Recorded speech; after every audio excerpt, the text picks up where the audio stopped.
Sumasali po ako sa mga beauty contest sa school para may uwi ako sa mama ko. Sabi ko, ganito, nanalo ako. Ganyan. Tapos, natutuwa naman siya. Dahil sanay si Kim makisama, minsan hindi siya na-nominate ng mga kapwa housemates niya para ma-evict. Actually, nung nakilala ko si Kim, nung nakatrabaho ko siya sa Miss Chinatown, parang nawala yung selos ko. Oo, kasi Kasi ang bait ni Kim. Tapos one time sabi niya sa akin, so niloloko ko siya, ikaw, pa-food ka naman, Pao. Ginagano mo siya lagi. Ano bang gusto mo sa Amazon? Sabi ko, uy, Amazon?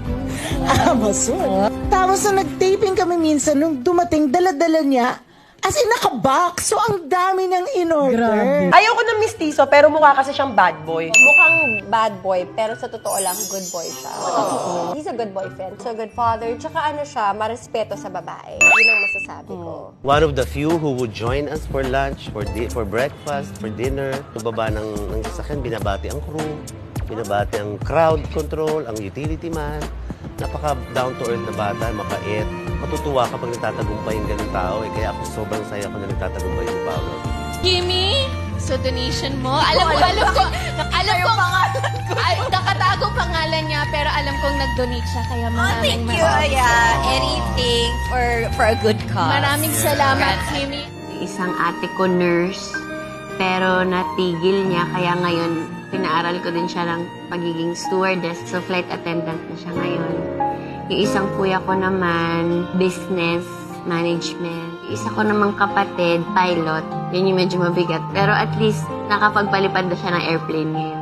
Ako natutuwa lang ako kay Kim kasi napakasipag niya at parang alam mo yun, hindi siya tumitigil and every now and then nagkakaroon siya ng break. Hindi siya nawawala. alam mo kung bakit? Chika-chika kasi sa looban. Mula sa ating mga mga bubuwit dyan.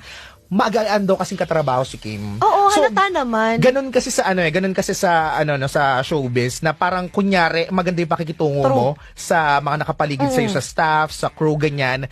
Minsan ire-request ka pa nilang makasama sa susunod na project. Kaya siguro nabibigyan ng Kitang-kita naman kay Kim na makulit siya, very funny, alam mo yon, masarap katropa, ganyan, Kim. Alam ko, magagalit tayo si Pao minsan. Si Pao, ayaw niya ng Paolo Avellino. ayaw niya ng pinapublic na tumutulong siya. Pero during first wave ng pandemic, every time na magla-lockdown, magpapadala yan sa bank account ko ng pang-grocery. Matik yan hindi ka manghihingi, wala siyang itatanong kung may pangbili ba ako o ano. Sasabihin niya, ang aga-aga makikita mo, Pops, may pinadala ako sa'yo, magla-lockdown daw ulit. Iba yun si Pao. Sorry Pao pero akala ko iba kasi suplado pero hindi Nung buntis ako, pinaglihian ko kasi siya. Kasi fan na fan ako. Tapos gustong-gustong ko talaga siya. Alam mo yung pagka nami-meet mo yung hinahangaan mo. Tapos parang pagka tinitignan mo yung parang hindi ako nagkamali. Kasi mabait. Di ba? Parang matutuwa ka. Di ba? Parang, ay, mabait. Tapos yung asawa ko tuwa sa kanya. Kasi ang bait-bait daw na. So, ayun.